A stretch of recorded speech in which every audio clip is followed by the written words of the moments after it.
सेना के मुद्दों पर, सेना के सवाल पर, भारत की सुरक्षा पर, बॉर्डर के सवाल पर, वन पेंशन वन रैंक के सवाल पर, पुराने पेंशन के सवाल पर हिंदुस्तान में वो प्रधानमंत्री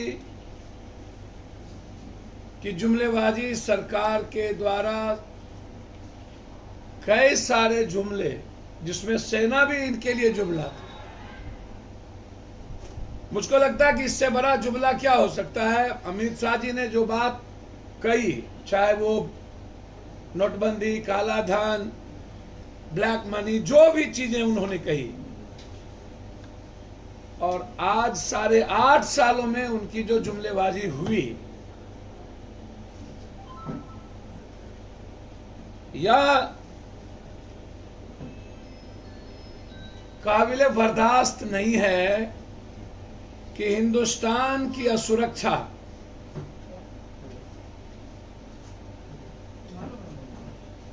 चार साल के बाद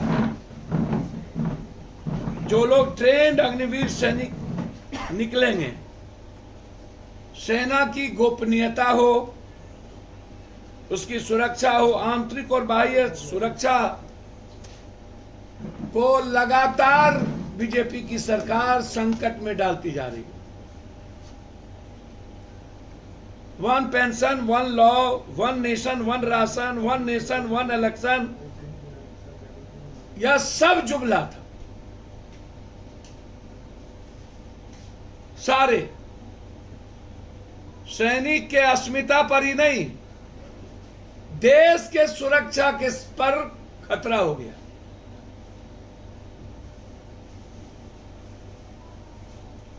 सवाल यह है कि 4 साल के बाद 22 साल, 21 साल, 23 साल का बच्चा क्या करेगा? 75%। जो ट्रेंड होके निकलेगा वो भी 6 महीना मात्र ट्रेनिंग।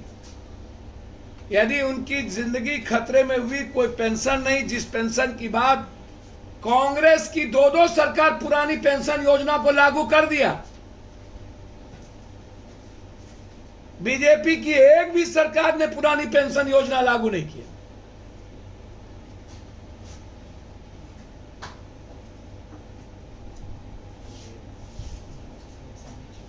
क्या ट्रेनिंग से निकालने के बाद यह सवाल खड़ा होता है, क्या उन्हें अपराधी या आतंकवादी या नक्सली बनने पर मजबूर किया जाएगा? भारतीय सेना सिर्फ नौकरी और पैसे के लिए, पेंशन के लिए नहीं जाने जाते। भारतीय सेना जज्बात के लिए जाने जाते। भारतीय सेना दुनिया में लोकतंत्र की सबसे बड़ी ताकत, भारत के 140 करोड़ लोगों की आवाज और उसकी सुरक्षा के लिए जाने जाते हैं।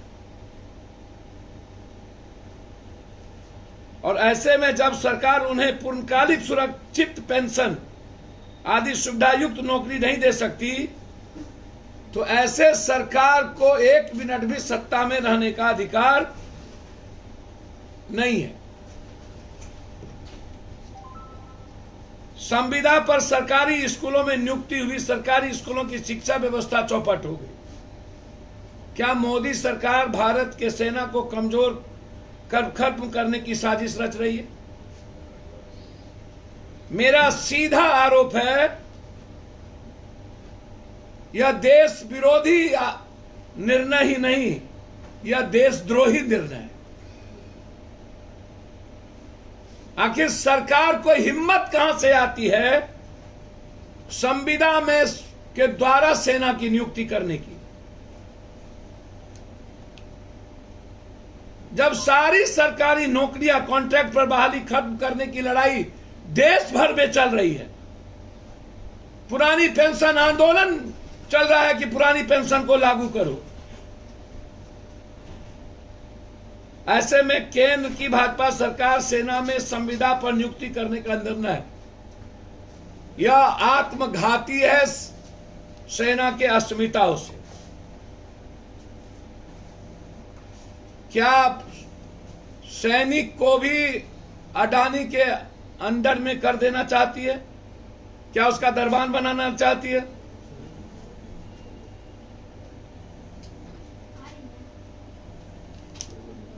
क्या 4 साल के बाद हमारे सैनिक अडानी के दरबारी करेंगे?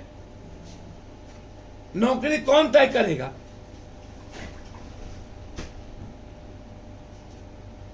जो 4 साल 5 सालों से जो जवान, जो युवा सैनिक भर्ती के लिए मेहनत कर रहा है, क्या उसको 4 साल में बेरोजगार बना दिया जाएगा? सारी सुविधा छीन के। इसीलिए यह भारत के रोजगार पर शुरू से हमला है और इसमें आरएसएस की सबसे बड़ी भूमिका है कि भारत के नौजवानों को आप जितना अत्यधिक टॉर्चर और मेंटल टॉर्चर करो।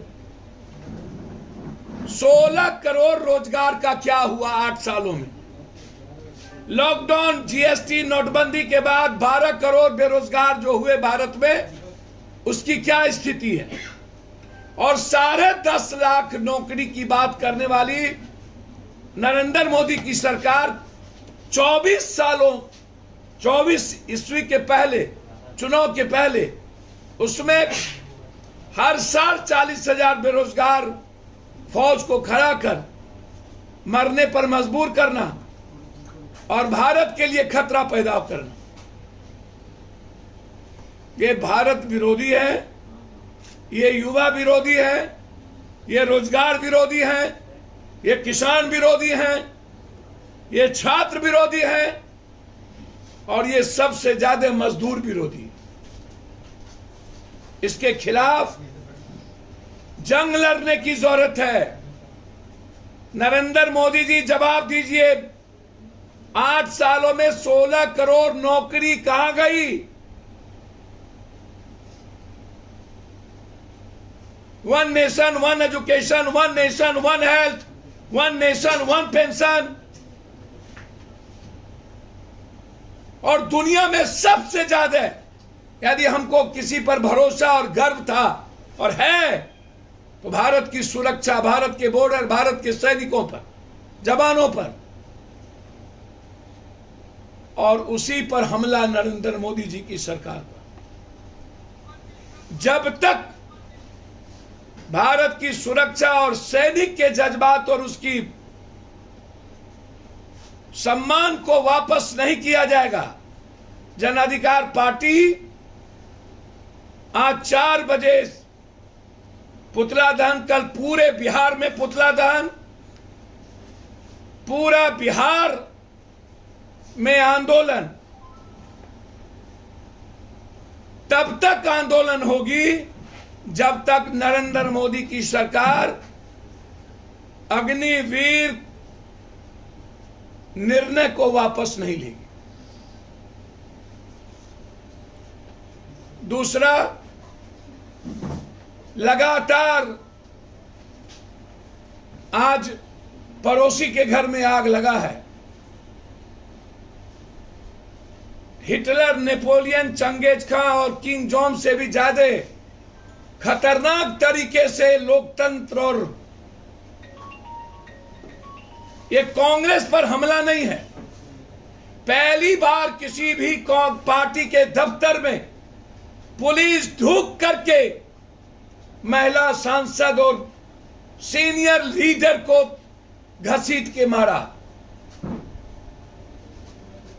जैसे देश में पहली बार बिहार में विधायिका को पिटवाया, उसी तरह कल जो हुआ, यह सवाल राहुल गांधी जी या कांग्रेस का नहीं, यह सवाल इस सरकार के उस मानसिकता का है जो इस देश की रक्षा के लिए युवाओं और किसानों की आवाज उठाएगा। जो लोग अदानी के खिलाफ 8 लाख पैर काटने को राहुल गांधी ने रोक दिया छत्तीसगढ़ में, जो अदानी के खिलाफ बात करेगा, जो अदानी के बीच में आएगा, उसे ईडी के द्वारा, अडानी ईडी के द्वारा परेशान किया जाएगा। आज हमारे जैसे साथियों को इस ईडी और इस तरीके के खिलाफ खड़े होने की जरूरत है। इसीलिए 23 तारीख को हर परिस्थिति में, यदि हमें तो आश्चर्य है 3 दिन से लगातार, अब चौथा दिन कल फिर बुलाया गया। अरे यार, यदि कोऑपरेट नहीं कर रहे हो राहुल जी, तो आप सीसीटीवी कैमरा लगा लो ना, लाइव कर दो, पूरे देश को लाइव कर दो। है हिम्मत? कश्मीर में 56 इंच सेना गई और भारत के जवानों को बर्बाद करने वाली है सरकार। ईडी और सीबीआई का सहारा लेकर लगातार विपक्षों पर हमला। इसीलिए जन अधिकार पार्टी की जिम्मेदारी बनती है, कोई भी ऐसी क्रूरतम शासक, चंगेजी हुकूमत जो नेपथ्य में आरएसएस हो और लगातार संविधान और लोकतंत्र पर हमला हो, उसके खिलाफ महाभारत और जंग लड़ने की जरूरत है। यदि इसी तरह विपक्ष को तंग किया गया तो 23 के बाद भारत सरकार की एक भी दफ्तर बिहार में चलने नहीं देंगे, उसके खिलाफ आवाज होगा, रेलें बंद होगी।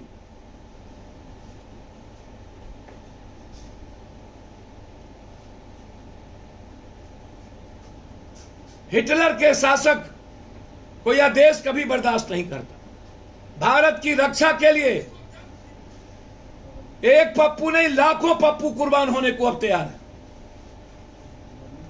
और नरेंद्र मोदी और अमित शाह के डर को खत्म करने के लिए आर पार की लड़ाई संकल्प के साथ 23 तारीख से लड़ी जाएगी। धन्यवाद। ठीक है, कुछ सवाल कर लेते हैं सर। हो गया, वो दिए हो गए सर। एक सवाल ले लीजिए कि तीनों सेना के प्रमुख ने इसकी घोषणा की, तो क्या आर्मी का राजनीतिकरण हो रहा है इस सरकार में? सर, सुप्रीम कोर्ट के 5 जज ने कहा था कि सारी संस्थाएं कोलैप्स कर गई है। 1.5 सालों में सब कुछ खतरे में है।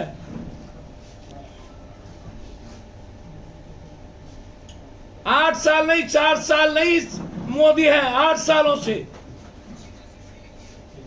अब मोदी जी का इंतजार जसोदा मैया कर रही हैं।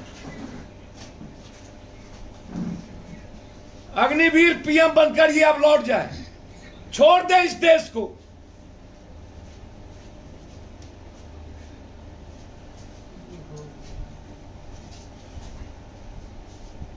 सेना का राजनीतिकरण कभी नहीं होगा किसी भी कीमत पे। ये करने का प्रयास कर रहे हैं, हिम्मत तोड़ने का प्रयास कर रहे हैं। सेना का सम्मान और उसका जो अस्तित्व है सेना का, उसको मिटाने का प्रयास कर रहे हैं। वो हम लोग नहीं होने देंगे। ये किसान की जो लड़ाई थी, वो उससे बड़ी लड़ाई है ये। हम अभी यदि लौट गए और चुप हो गए तो फिर भारत सुरक्षित नहीं रह पाए। एक छात्र की जान चली गई है रोहतक में इसी प्रदर्शन के दौरान, कई ट्रेन फूके गए, उसको आप क्या कहना चाहते हैं? प्रदर्शन इस प्रकार से होगा, किसका नुकसान हो रहा है? मुझे तो समझ में नहीं आता है, जब आदमी को मिटाने और देश को बेचने और एक व्यक्ति के लिए पूरी संस्थाओं को चौपट करने, और भारत जिसके हाथ सुरक्षित है, और जिन मुद्दों पर ये आए थे, वन पेंशन, सेना, बॉर्डर, ना बॉर्डर सुरक्षित ना सेना सुरक्षित, ना उनका सम्मान सुरक्षित। जब तक ये पीएम ना जाते हों तब तक भारत की जनता को, किसान और युवा को, मजदूरों को सड़कों पर अपनी जान देने की जरूरत है।